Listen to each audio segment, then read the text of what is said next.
Los 10 mandamientos. La semana pasada vimos si recuerdas, capítulo 19, las cosas necesarias para este pueblo de Israel, para que ellos puedan entender y hacer lo necesario antes de recibir la ley. Había unas cosas que ellos necesitaban entender y hacer para recibir esa ley.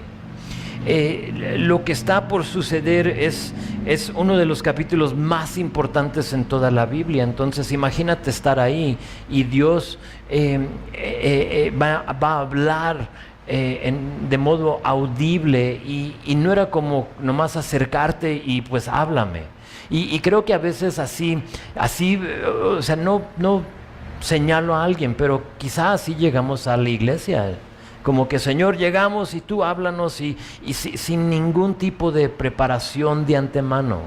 Sí, por ahí escuché que, hablando del domingo, que el domingo empieza el sábado por la tarde, por la noche.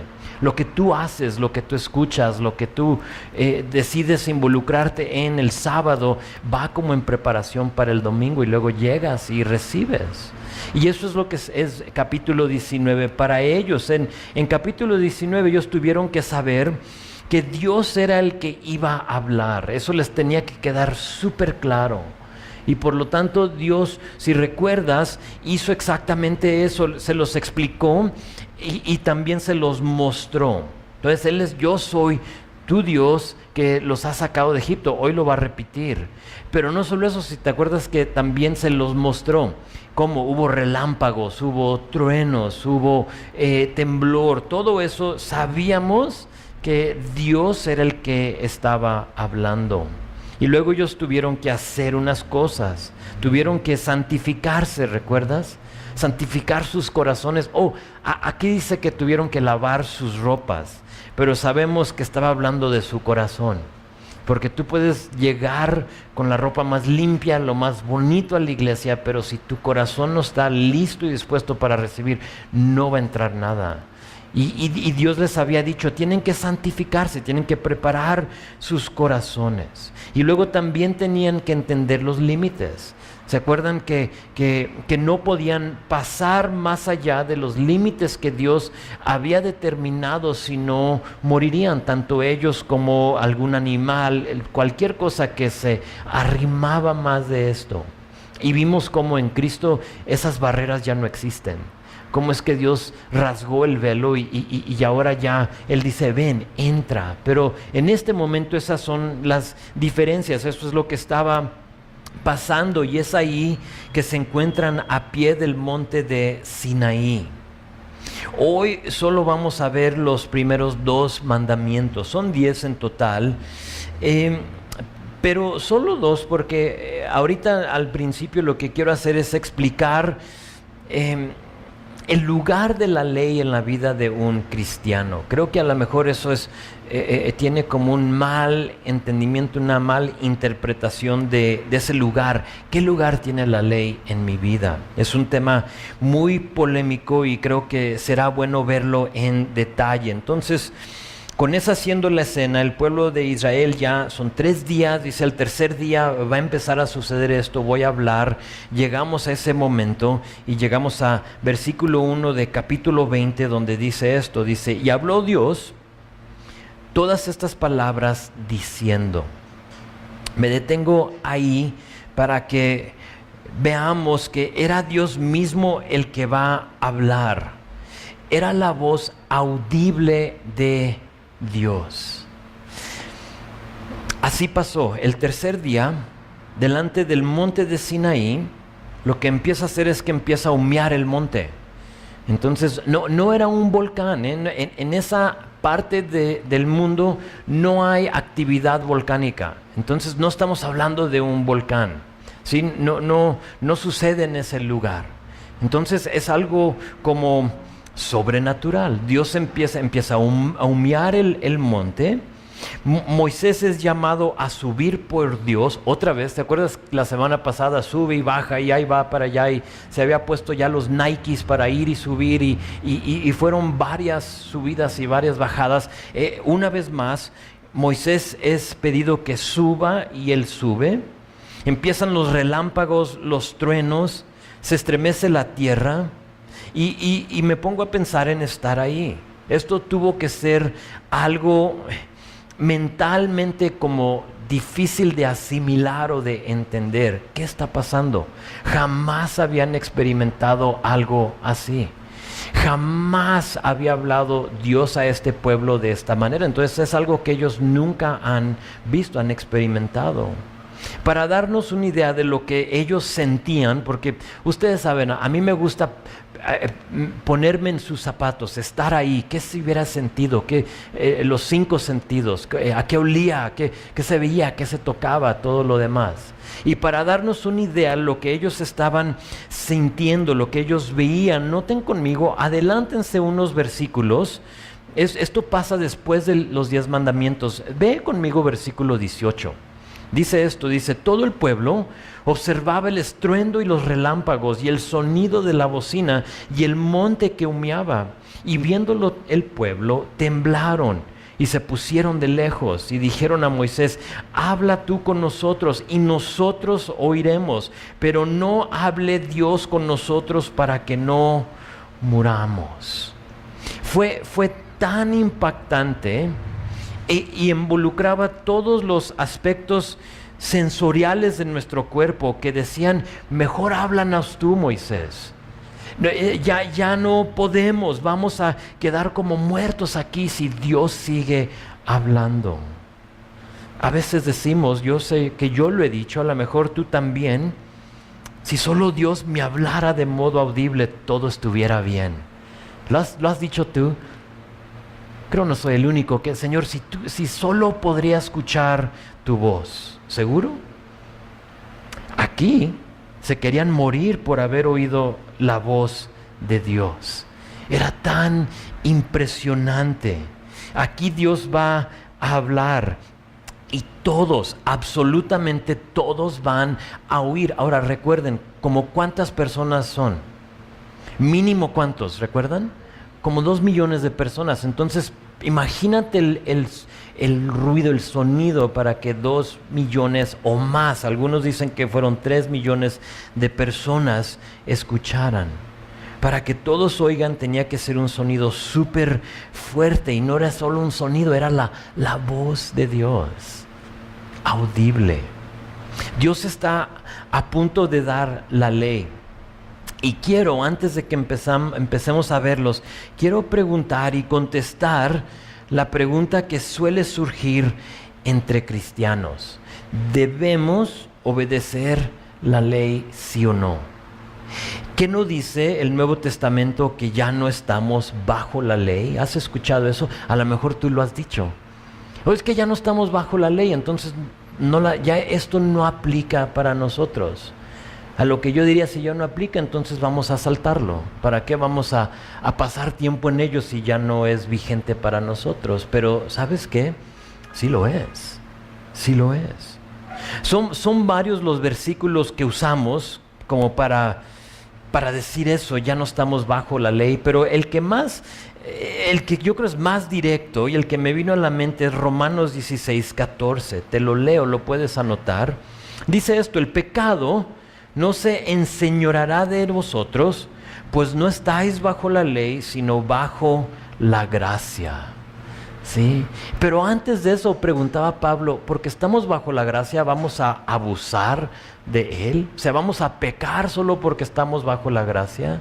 Y lo tienes que ver en contexto, pero eso está bien hablando. Romanos 6 habla de estar muertos al pecado y que ya no vivimos bajo su dominio. Tú ya no eres y ya no estás bajo el dominio de la ley, del pecado, discúlpame. La ley sabemos que nos mostró que éramos esclavos a ese pecado. Nadie califica, no la podemos vencer. Pero entra la gracia para perdonarnos y por lo tanto ya no vivimos bajo la ley. Eso es lo que te está tratando de decir. Ahora, en ningún momento nos dice que ya no tenemos que obedecer la ley. No estamos bajo la ley, pero no dice que ya no la tienes que obedecer. Entonces lo que pasa es que se toma este versículo y otros fuera de contexto y dicen, ya no tenemos que obedecer la ley porque estamos bajo gracia. Y sabes, eso es incorrecto. Y te explico por qué. Si solo te digo que es incorrecto y seguimos, vas a preguntar, ¿y por qué? Entonces tiene que haber un por qué. Te lo quiero explicar. La ley es dividida en dos. Es la ley de Dios y la ley de Moisés. Quizá tú has oído o escuchado o leído esos términos. A veces se usa intercambiable, pero aquí lo que estamos viendo, lo que vamos a ver, vamos a notar que la ley está dividida en dos. La ley de Dios y la ley de Moisés. No sé si recuerdas, en Hechos capítulo 15, la iglesia tiene poco en existencia y había personas que habían causado un problema, surge un problema en la iglesia. Había personas que querían forzar a los cristianos a vivir ¿bajo qué?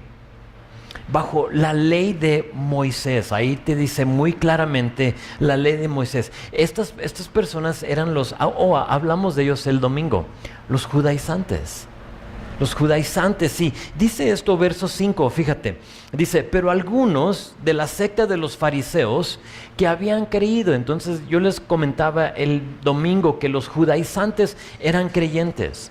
Habían creído. Aquí te los describes. Hechos 15, versículo 5 dice, algunos de la secta de los fariseos que habían creído se levantaron diciendo, es necesario circuncidarlos y mandarles que guarden la ley de Moisés. Eso es lo que estaban pidiendo, exigiéndole a los cristianos. A final de cuentas, y después de mucho averiguar, y ahí lo puedes ver todo, se va a parar Pedro, se va a parar Pablo, se va a parar Santiago, van a ser varias personas que se van a parar delante del concilio en Jerusalén para dar su punto de vista, y después de averiguar mucho, se resolvió que este problema, diciendo lo siguiente en versículo 28, fíjate, dice, porque el problema surgió, discúlpame me detenga ahí, pero el problema surgió en Antioquía de Siria, entonces al norte de Jerusalén. Ellos bajaron a Jerusalén para presentar este problema. Se soluciona y escriben una carta y varias personas van a entregar esta carta. Y entonces esto es parte de lo que dice la carta. Dice, porque ha parecido bien, fíjate, al Espíritu Santo y a nosotros no imponerles ninguna carga más que estas cosas necesarias, que se abstengan de lo sacrificado a ídolos, de sangre, de ahogado y de fornicación, de las cuales cosas si las guardan bien hacen. El problema no era con la ley de Dios, sino que con la ley de Moisés. Las cosas que les dijeron, estas cosas está bien que observen, fue una, que no forniquen, que no estén fornicando, discúlpame, adulterio, al rato después la vamos a ver. Y luego les dice que tampoco sacrifiquen a ídolos, que no tengan idolatría en sus vidas. Y luego habla de lo ahogado, de la sangre. ¿Por qué? Porque después Dios va a decir, la vida está ¿en qué? En la sangre. Cosas que no eran parte de la ley de Moisés. Y esto es clave. Haz nota de esto. La ley de Moisés vienen siendo los 10 mandamientos de Éxodo 20, mientras que la ley de Moisés viene siendo Éxodo 21, 22, 23 y Levítico. Esa es la ley de Moisés. Te voy a dar unas diferencias para que quizás lo entiendas un poco mejor, por si dices, oye, es como que no lo entiendo. Checa esto para que veas que hay una diferencia. La ley de Dios, los 10 mandamientos, fue dada para todos, delante de todos. ¿Estás conmigo? Ahorita Dios va a hablar audiblemente. Fue dada delante de todos, para todos, mientras que la ley de Moisés fue dada a Moisés personalmente y en una manera privada durante los 40 días que él está en el monte de Sinaí. ¿Sí ves la diferencia?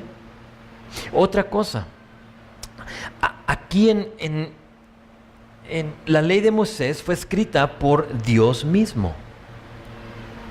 Éxodo 31, anótalo ahí en tus notas, versículo 18 dice esto: dio a Moisés, hablando de Dios, dio a Moisés cuando acabó de hablar con él en el monte de Sinaí 2 tablas del testimonio, tablas de piedras, fíjate, escritas con el dedo de Dios. Entonces, ¿quién escribió la ley de Dios? Dios mismo, con su dedo. ¿Cómo lo hizo? ¿Quién sabe? Imagínate poder encontrar el arca y ver las tablas donde Dios mismo con su dedo escribió. Interesante. Pero la ley de Moisés fue escrita ¿por quién? Por Moisés. Cuando Moisés sube al monte y pasa esos 40 días, es Dios hablando, Moisés escribiendo. Algo muy diferente. Dios está distinguiendo entre la ley de Dios y la ley de Moisés. La ley de Dios, las tablas del pacto, Hebreos 9:4 las nombra así, las tablas del pacto. La ley de Dios, las tablas del pacto, fueron preservadas en una manera única. ¿Recuerdas que en el arca del pacto, junto con la vara de Aarón y el maná, estaban las tablas? Los 10 mandamientos, en ella, en las tablas, solo estaban los 10 mandamientos, preservadas en una manera única. Pero la ley de Moisés no formó parte de lo que se preservó para siempre.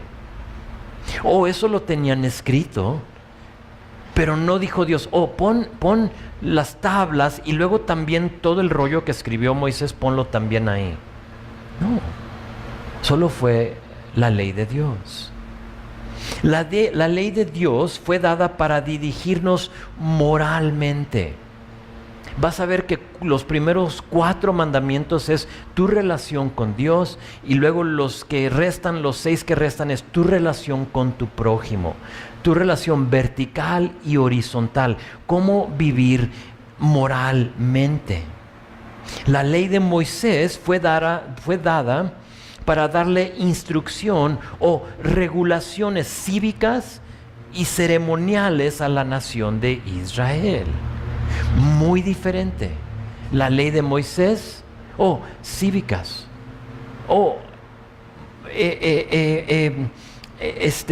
ceremoniales, qué hacer, los sacrificios y todo lo demás. Los 10 mandamientos es solo moral, es ley moral. La ley de Dios es para todos, para siempre, mientras que la ley de Moisés fue para la nación de Israel.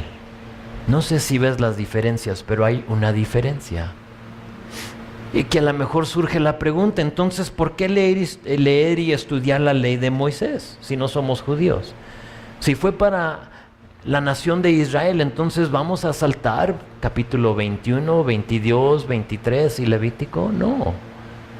No, y te digo por qué. Pensé en un par de razones, pero la ley de Moisés es buena por muchas razones.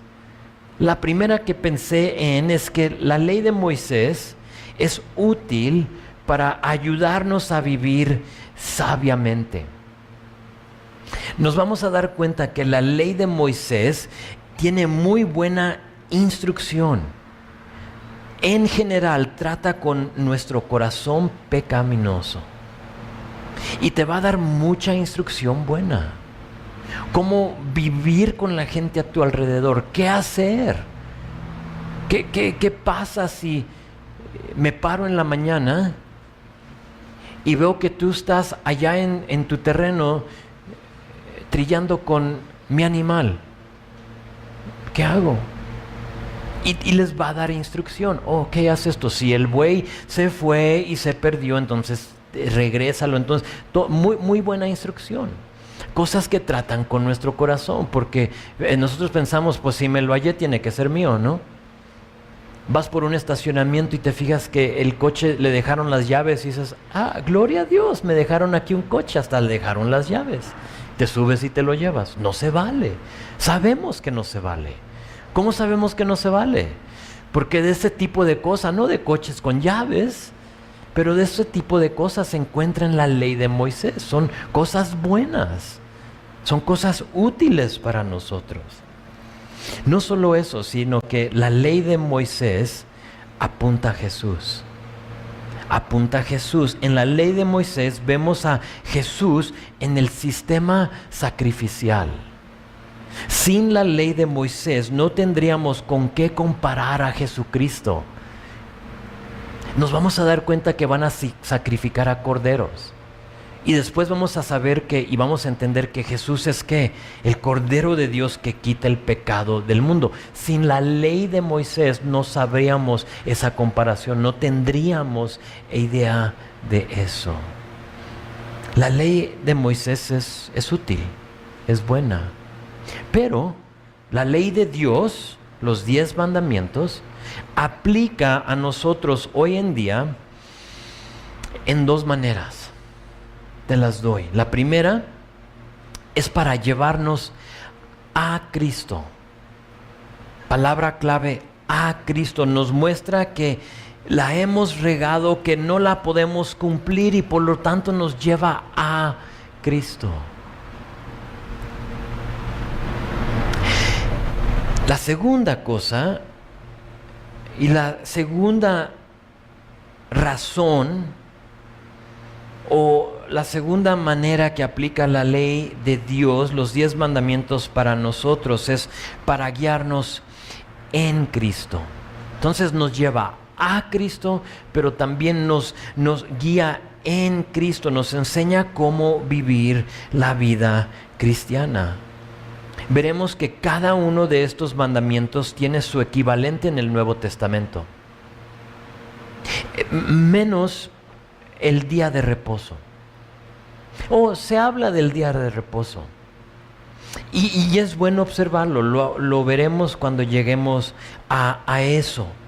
Pero veremos que en el Nuevo Testamento vemos un equivalente a cada una de estas leyes. Más allá, Jesús le sube un nivel a cada mandamiento. Entonces no es como que esa es la ley, no adulteres, sino que Jesús como que un nivel más. Hablando de, por ejemplo, no matar. Aquí la ley va a decir no matarás. Que lo entendemos todos, o sea, no mates a tu prójimo. No lo mates, no lo asesines. No es bueno hacerlo, sabemos que no es bueno hacer. No es bueno ser un asesino. Y la mayoría de nosotros no llega, y no me digas si lo eres o lo fuiste, no somos asesinos. En nuestra vida jamás vamos a matar a alguien. Pero Jesús toma la ley de Dios y le sube un nivel. Y dice él esto. Dice, oíste que fue dicho a los antiguos, no matarás. Y cualquiera que matare será culpable de juicio. Pero yo os digo que cualquiera que se enoje contra su hermano será culpable del juicio. Dices, ¡ouch! No puede ser. La regué, no cumplí la ley. Yo pensé que era solo no matar así literalmente a alguien. Y Jesús dice, no, es un poquito más arriba. Fue Mateo 5:21. Entonces tenemos que entender, estamos libres de la ley de Moisés, sí. ¿Es buena? Claro. ¿Es útil? También. ¿Nos ayuda a saber cómo vivir? Sí. Pero no estamos libres de los 10 mandamientos, de la ley de Dios. Ahora, como mencioné, los primeros 4, tu relación con Dios; los últimos 6, tu relación con tu prójimo. Y estos mandamientos son imposibles de cumplir aparte de Cristo. No lo puedes hacer, no lo puedo hacer. Los mandamientos es lo que rige, lo que guía a nuestro gobierno, si te pones a pensar. En Estados Unidos todavía hay tribunales donde existen todavía los 10 mandamientos. En muchos lugares ya los han querido quitar y lo han logrado. Es algo bíblico, es algo cristiano, y aquí se permite ser de cualquier fe, entonces elimina eso, y lo han hecho. Pero en tiempos pasados en todo tribunal tú entrabas y ahí estaban los 10 mandamientos. Es lo que dirige, es lo que rige nuestros gobiernos. Sin ellos no tendríamos una base de lo bueno y lo malo. ¿Cómo vas a saber qué hacer? Sin ellos no tendríamos una brújula para dirigir a la humanidad. Son necesarios y indispensables. Sin los mandamientos, cada quien va a tener una idea de lo que es correcto e incorrecto. Cada quien va a decir lo que es restrictivo y lo que no es. Para ti a lo mejor tú dices, ¿sabes? Yo creo que está bien que diga ahí que no debemos de adulterar. Mientras que otra persona que se encuentra en eso va a decir, no, es muy restrictivo. Entonces, no, como que si son solo 10, mejor que elimine ese, ¿no? O sea, quita ese, por favor. A lo que yo diría, pues vamos a preguntarle a tu pareja, a ver qué cree ella o él, ¿no? ¿Lo quitamos sí o no? Pues depende. No se puede así. Entonces Dios nos dio los 10 mandamientos para que toda la humanidad tenga una base para vivir. Entonces, regresando a Éxodo capítulo 20. La ley de Dios para todos, los 10 mandamientos, en todo tiempo, dados por Dios en su voz audible. Éxodo 21, 22, 23, más el libro de Levítico, la ley de Moisés, específicamente para el pueblo de Israel. Y ahora sí, con toda la atención de toda persona, Dios habla y dice en versículo 2, dice, yo soy Jehová tu Dios. Entonces imagínate oír a Dios hablar, yo soy Jehová tu Dios, que te saqué de la tierra de Egipto, de la casa de servidumbre. Noten la palabra tú. Yo soy tu Dios. Esa palabra es muy clave, soy tu Dios. No es un Dios. En la India, ¿sabías que tienen, se me olvidó, más de 300 millones de dioses, si no me equivoco? No soy un Dios, no soy el Dios de alguien más, sino que Dios quiere ser tu Dios. Tu Dios es algo personal.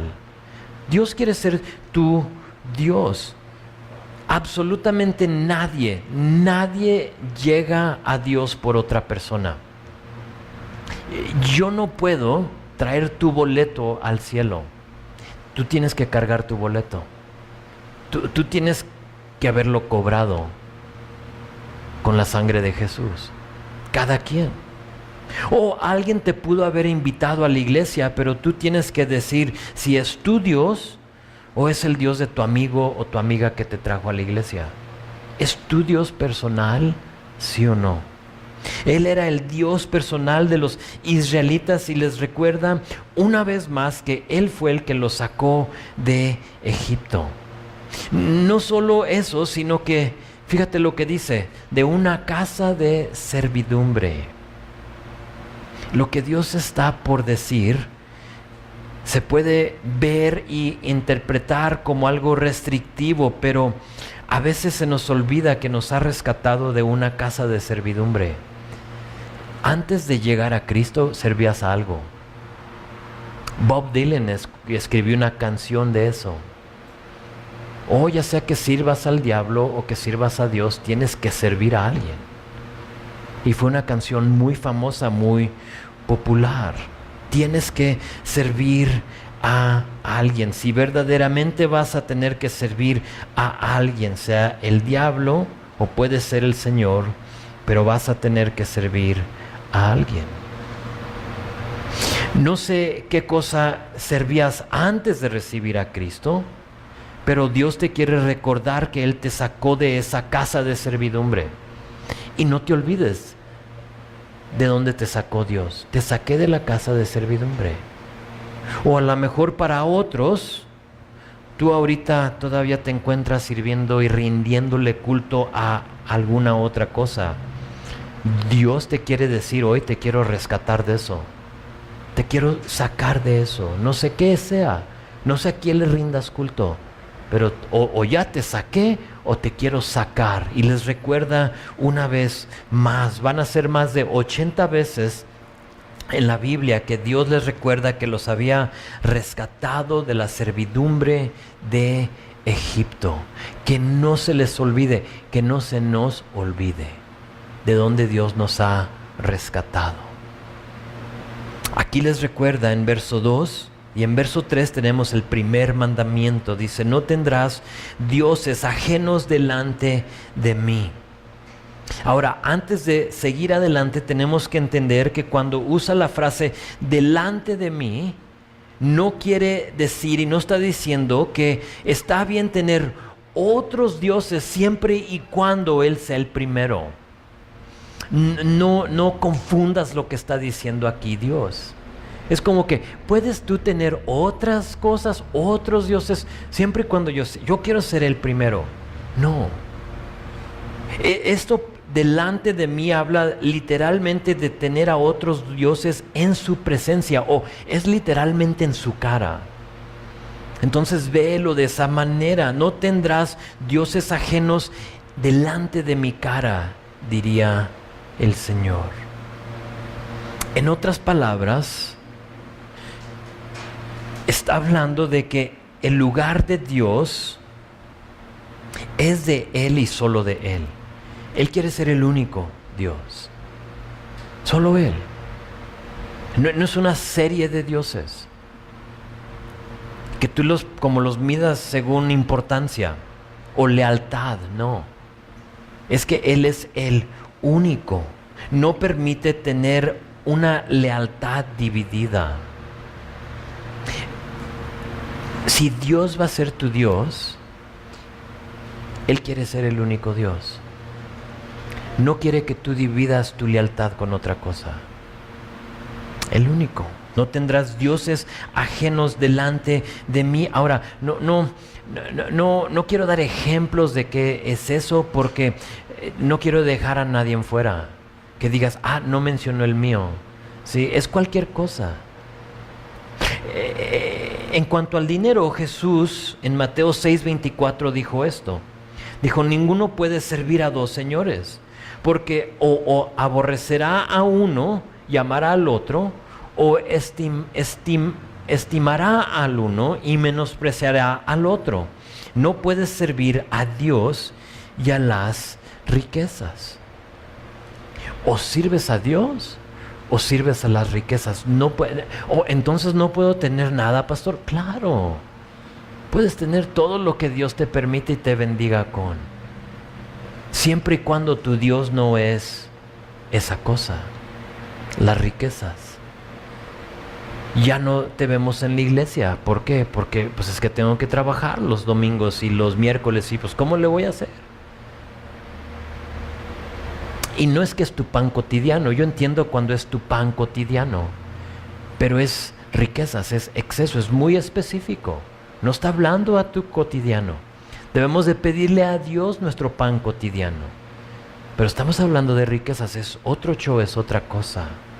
Ahora, ¿por qué tan exclusivo? ¿Por qué tan único? ¿Qué onda con esa exclusividad de Dios? Yo sugiero que único, exclusivo, porque Él fue, en verso Dios, el que los había sacado y liberado. Ningún otro Dios pudo hacerlo. Ningún otro Dios lo hizo.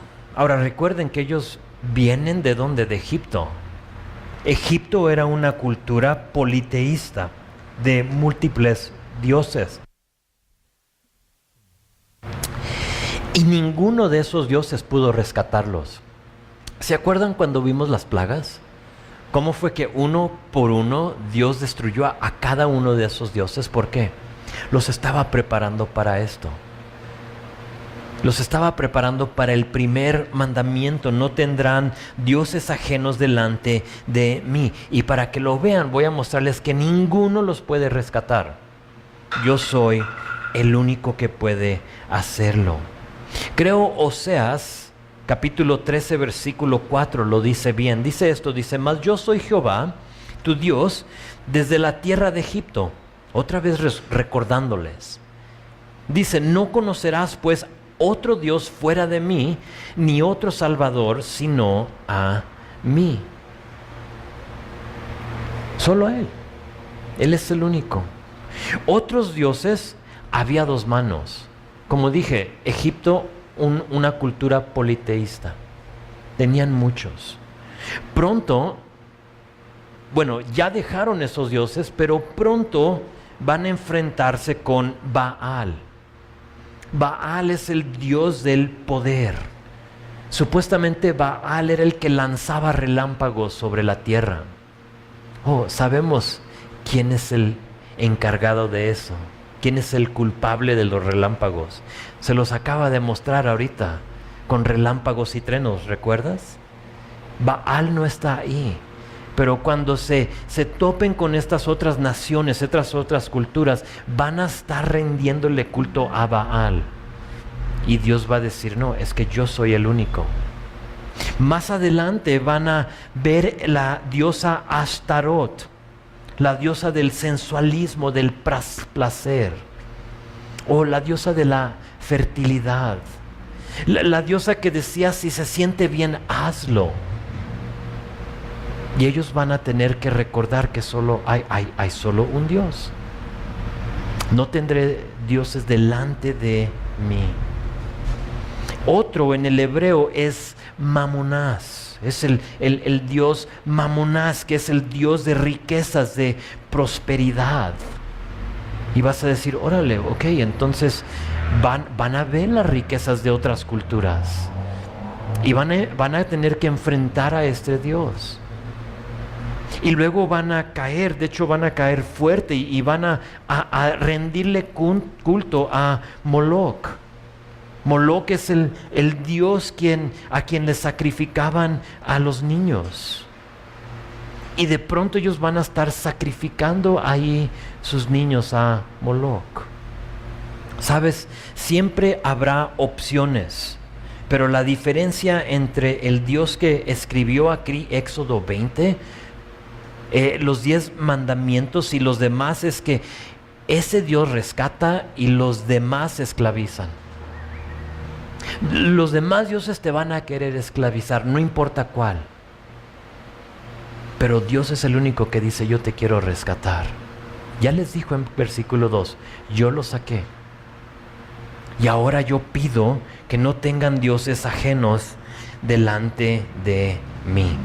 El primero, no tendrás dioses ajenos delante de mí. Y luego el segundo, versículo 4, dice, no te harás imágenes. O esa palabra imágenes es literalmente algo esculpido o un ídolo. Pero es algo esculpido, es algo que han formado, ¿no?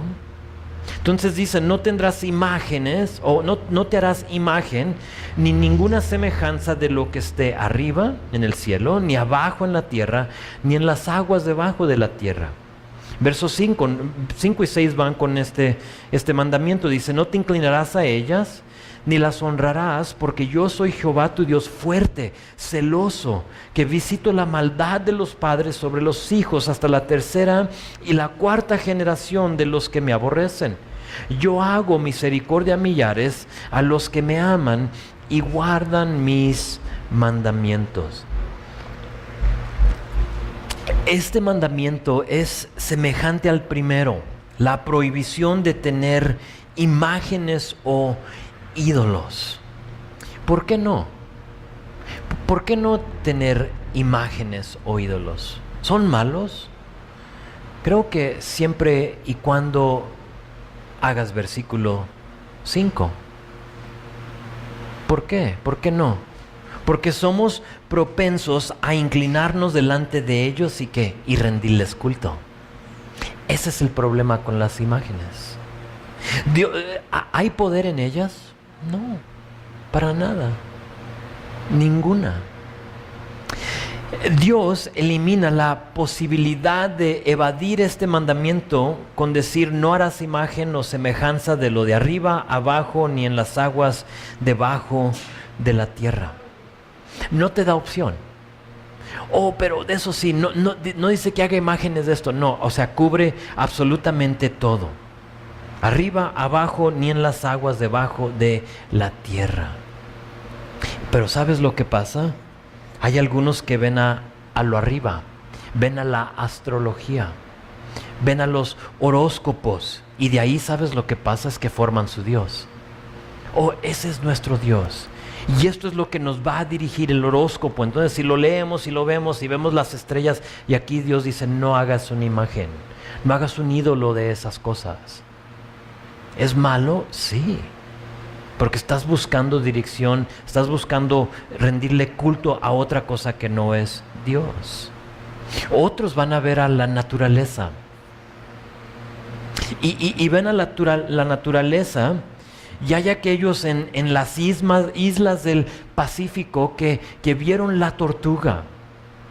Y vieron la tortuga marítima y ven lo fuerte de su concha y lo grande de ella. Y de pronto, ¿sabes lo que pasó? Es que convirtieron y hicieron esa tortuga su Dios. Y de pronto le estaban rindiendo culto a la tortuga. Mientras que otros, el indio norteamericano, vio a la águila. Oh, y si has visto a una águila, cómo vuela, impresionante. Pensar que tiene alas que miden 2 metros, cuando las abre dices, impresionante. Y el indio norteamericano vio a la águila y decidió que en ella había deidad. Y aquí Dios elimina toda opción, arriba, abajo, ni en las aguas de la tierra. Ahora, algunos toman este mandamiento y prohíben tener una pintura de Jesús o ¿qué te gusta? Una cruz, alguna otra cosa, y dicen, no puedes tener absolutamente nada. Prohíben la palomita. No sé si has notado mi palomita en mi púlpito. Por si dices, ¿y qué onda con la palomita? Te lo digo, la palomita simplemente es simbólico al Espíritu Santo. Cuando Jesús, si te acuerdas, es bautizado, sale del agua y dice que descendió sobre de él una paloma. Calvary Chapel vio eso y decidió hacer el símbolo del Espíritu Santo, la palomita. Y te dicen, no se vale, no puedes tener la palomita en tu púlpito, es un ídolo, no lo puedes tener ahí. Mi opinión es esta. Les dije, o sea, son cosas polémicas en la iglesia, y a veces nos aferramos a estas cosas y creamos toda una doctrina de ella. Yo pienso esto: si vas a rendirle culto a esa cosa, entonces es malo, es pecado. Créanme, yo jamás he sobado la palomita y le he dicho, ayúdame a predicar hoy. No. O unge el púlpito, palomita de madera. No sé si sabías, tiene un imán del otro lado, entonces no es como que está ahí milagrosamente pegada, son imanes. Y jamás he hecho eso. Si tú tienes un collar con una cruz, porque yo sé que lo hacemos, y fíjate, ¿es malo? Yo no creo. Pero si tú tienes un collar de una cruz y antes de entrar al trabajo, tu costumbre es sacar esa cruz y como que la sobas, ¿sí? Y le pides que te proteja y te guíe, ahí está la bronca. Ese es el problema. Y ahora sí esa cosa se convirtió en un ídolo. ¿Es mala tener la cruz? No creo. Siempre y cuando tú no le rindas culto. Fíjate, es un ídolo al momento que tú te inclines y le honres. Pero a veces vemos los símbolos cristianos. ¿Sabías que eso puede ser un equipo? ¿Sabías que eso puede ser tu pareja? ¿Sabías que un ídolo lo puedes convertir tus hijos? Cualquier cosa que tome el lugar de Dios a que tú honres y le rindas culto puede ser un ídolo. Ahora, si para ti es pecado tener alguna cruz o una imagen, un collar, no lo tengas. No pasa nada. Si tú dices que yo no lo puedo tener. Hay una persona en esta iglesia que su mamá se lo prohíbe.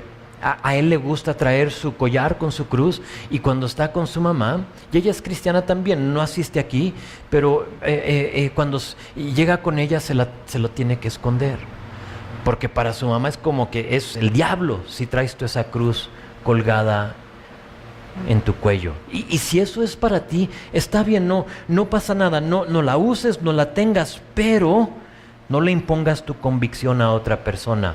Aguas con eso. Aguas con eso. Esto sí te digo, Dios nunca prohibió el hacer algo con fines artísticos, pero sí con fines de idolatría. Y ahí es la diferencia. ¿Sí?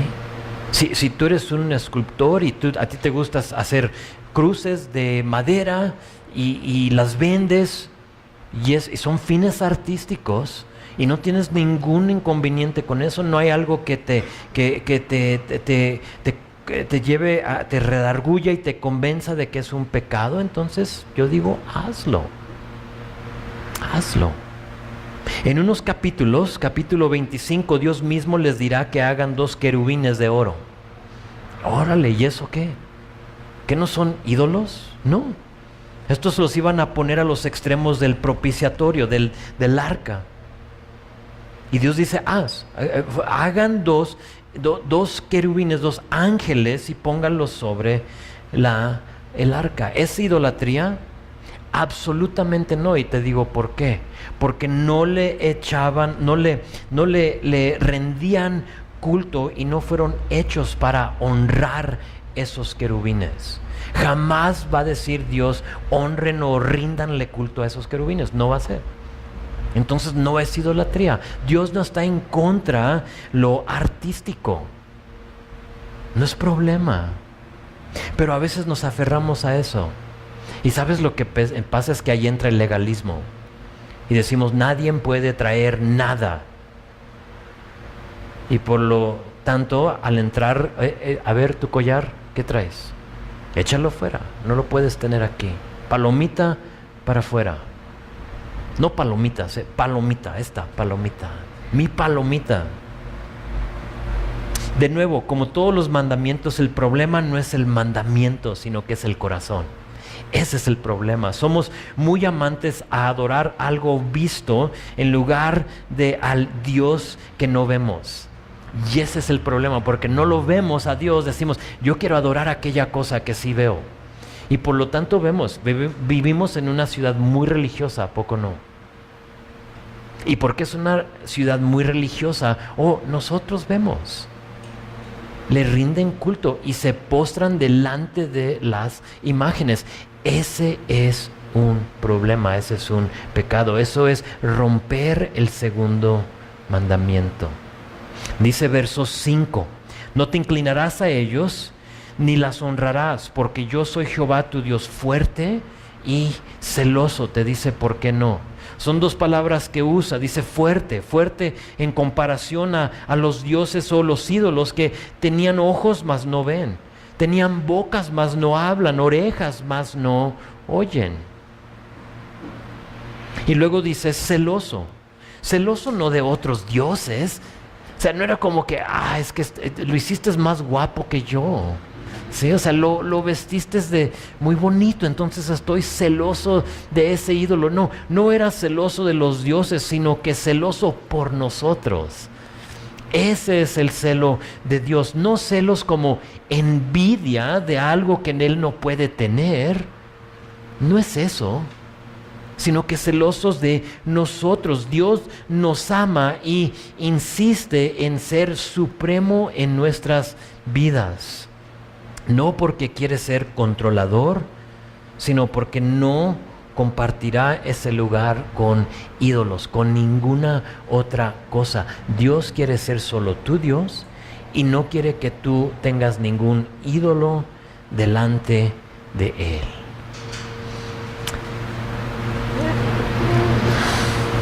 ¿Le seguimos? ¿Sí? Nos queda la siguiente porción de 5 y 6. Vean. A ver si lo terminamos. Dice, es que llegamos a otro lugar polémico, pero vamos, ahí vamos. Dice, visitará la maldad de los padres sobre los hijos hasta la tercera y la cuarta generación de los que le aborrecen. Verso 6, y que hizo misericordia a millares a los que le aman y guardan sus mandamientos. Vamos a terminar hoy viendo este pasaje que ha sido mal utilizado por la iglesia. En general, la iglesia cristiana. Estoy hablando de la maldición generacional. ¿Has oído de ese término? Oh, cómo nos encanta en la iglesia cristiana.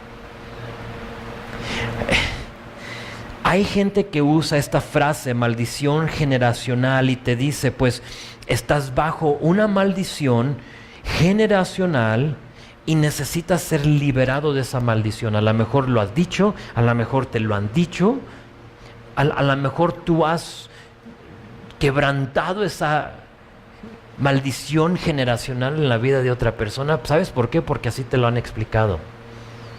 Y este es el único versículo en toda la Biblia que respalda ese tipo de pensamiento. Jamás en el Nuevo Testamento ves a alguien hablar de este maldición generacional. Jesús no habló de él, Pablo no habló de él, Pedro no habló de él, no se habla de él. Y al rato les digo por qué. Es una interpretación incorrecta de este pasaje. ¿Qué significa la maldición generacional? Es esto. Te dicen, si tú eres alcohólico porque tu papá fue alcohólico y porque tu abuelo fue alcohólico. Entonces, porque tú llevas una línea, una herencia de alcoholismo, tienes una maldición generacional. En muy pocas palabras, no es una maldición, es pecado. Eres un pecador, ese es tu problema. Aquí está la cosa. Fíjate, yo consumí droga, mucha de ella. Pero ¿qué crees? Mi papá nunca la consumió. Jamás. Mi abuelo tampoco. Entonces, ¿dónde está la maldición generacional? O sea, ¿cómo puede ser? Checa esto. Mi mejor amigo nunca consumió droga, pero toda su familia la consumía. ¿Dónde está la maldición generacional? ¿Cómo puede ser? Pero es que su papá y sus hermanos y su abuelo todos consumían droga. Él no. Tenía otros vicios, créeme. Pero ese no era problema para él. Para mí sí éramos mejores amigos. Yo siendo la mala influencia en su vida, ¿a poco no pude haber como que despertado eso en él? Es una maldición. Entonces, aquí está, amigo. Jamás. Él no lo quiso tocar. No se puede explicar. Ahora, checa esto. Incrementa la probabilidad si tus hijos te ven en ese tipo de pecado, sea lo que sea. Claro que sí, pero no significa que ellos serán solo porque tú lo fuiste. Y ese es el problema. Nos apegamos a este versículo y decimos, no, es que es una maldición generacional. Tú tienes este problema porque tus antepasados la tuvieron. Entonces, ¿sabes lo que hacen? No sé, pero imponen manos, ungen, oran, no sé qué más hacen para decir, vamos a romper esta maldición, tenemos que romperla. Y se convierte en un show. Y no debe de ser. Esto habla más de esto, fíjate. Habla más de la responsabilidad del pecado, y Dios trata con eso en Ezequiel. Es que tú eres responsable por tu pecado y yo soy responsable por mi pecado. Y Dios, sabiendo esto, dice, fíjate, dice la palabra visitará significa castigar. Entonces, cuando dice que Dios va a visitar la maldición, es que Dios va a castigar la maldición y que los hijos iban a sufrir los efectos de ese pecado. Es básicamente lo que está diciendo el versículo. Pero entonces llegamos al libro de Ezequiel. Y en el libro de Ezequiel, tú lo puedes anotar ahí, te lo voy a leer, es capítulo 18. Dice esto, Ezequiel capítulo 18, versículo 1 al 4. Te lo voy a leer en una versión más entendible. Lo dice así. Dice, luego recibí otro mensaje del Señor. Ezequiel hablando de haber recibido del Señor. ¿Por qué citan? Es una pregunta. ¿Por qué citan ustedes este proverbio acerca de la tierra de Israel que dice: los padres comieron uvas agrias, pero la boca de sus hijos se frunce por el sabor? ¿A poco no está hablando de eso? Está hablando de la maldición generacional, si aquí así le quieres llamar. Tu papá comió las uvas agrias y ahora tú eres el que estás frunciendo la boca, ¿no? Tú no comiste nada, pero las uvas. Y es eso. Dice, ¿por qué están ustedes citando este proverbio? Tan cierto como yo vivo, dice el Señor, soberano, que dejarán de citar este proverbio en Israel. Pues todos los seres humanos son míos para juzgar. Tú tienes la responsabilidad. Los padres y los hijos por igual. Esta es mi regla, la persona que peque es la que morirá. ¿Sí? No hay maldición generacional. Tú eres, por eso dije, en pocas palabras es pecado. Tú estás involucrado en pecado, necesitas pedir perdón por eso. No romper ninguna maldición, simplemente reconocer quién eres y llevárselo a la pie de Jesús, a la pie de la cruz. Aquí está. De verso 25 a 29, Dios da ejemplos de esa idea. Te lo dejo como tarea, lo puedes leer ahí. Te dice, si una persona hace esto y hace el otro, es eso en Ezequiel, de versículo 5 a 29. Pero y luego en versículo 30 dice esto: por lo tanto, pueblo de Israel, juzgará a cada uno de ustedes según sus acciones, dice el Señor soberano. Dice, y luego te dice qué hacer. Dice, arrepiéntete y apártate de tu pecado. No permitas que tus pecados te destruyan. Deja atrás tu rebelión. ¿Cuál es el problema? Nuestra rebelión. Y procura encontrar un corazón nuevo y un espíritu nuevo. A lo que yo te digo que solo lo encuentras en Jesús. ¿Por qué habrás de morir, oh pueblo de Israel? No quiero que mueras, dice el Señor soberano. Entonces, sí hay verdad en que si tú comes uvas agrias, tus hijos van a probar la amargura. Si tú estás involucrado en pecado, créeme, tus hijos lo van a ver. Y es muy probable que sigan en tus pasos. Pero no porque son maldecidos por el Señor, o porque Dios está castigándolos, sino porque tú has sido un mal ejemplo para ellos. La responsabilidad es tuya. Es un principio de la vida. Si tus hijos te ven drogándote y ese es tu estilo de vida, es muy probable que ellos hagan lo mismo, pero no es maldición generacional. Y tampoco significa que ellos van a ser castigados por tu rebelión. Ezequiel es muy claro que cada quien es responsable por su pecado. Y lo hermoso es esto, fíjate, ya terminamos. Es que aquí en Ezequiel y en Éxodo, todo eso le da paso ¿a qué? Al Mesías, a Jesús. Todo apunta a Jesús, ¿recuerdas?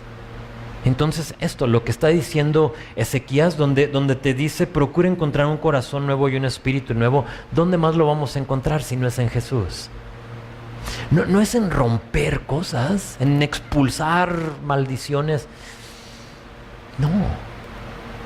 Es en tratar con tu pecado, y ahí es donde entra Jesús. La única manera para tratar con tu pecado es yendo a la cruz de Jesús por primera vez, y luego después de ahí vez tras vez. Cuando pecamos es cargar ese pecado al pie de la cruz y decir, Señor, me arrepiento, aquí está. Y Él te dice, hijo, te perdono. Camina, déjalo aquí, te perdono. Camina ahora de nuevo conmigo. Yo soy de la opinión que aunque no creo que hay, pero aunque hubiera maldiciones generacionales, que Jesús acabó con toda la maldición cuando murió en la cruz. Dice 2 de Corintios 5:17, tú lo sabes. Si alguno está en Cristo, ¿qué es? Criatura nueva. Las cosas viejas, ¿qué pasó? Pasaron. He aquí todas son, ¿qué? Hechas nuevas. ¿Quién rompió la maldición generacional? Si es que hubiera. Jesús. Entonces hoy puedes descansar y ser liberado de pensar que Dios te está castigando por el pecado de tus padres. A lo mejor así te sientes. Es que mi abuelita fue bruja, y porque mi abuelita fue bruja, ahora también mi mamá, y luego pues me siguen los brujos y ya no hay yo qué hacer, entonces necesito que me expulsen la brujería. No, simplemente ve a los pies de Jesús. Más grande es que está en ti que el que está ¿dónde? En el mundo. En Cristo eso ya no existe. Puedes ser liberado de la culpa y del pensamiento de que tu pecado se transferirá a tus hijos. No te preocupes de eso, pero ojo, aguas lo que tus hijos te ven hacer. A fin de cuentas, tus hijos tendrán la oportunidad de ser nuevas criaturas en Cristo. El problema sigue siendo el mismo: otros dioses y ídolos. Y si eliminamos esas cosas y ponemos en orden que Dios es el único y que no va a haber ninguno otro delante de Él, puedes caminar en confianza con Dios. Vamos a orar.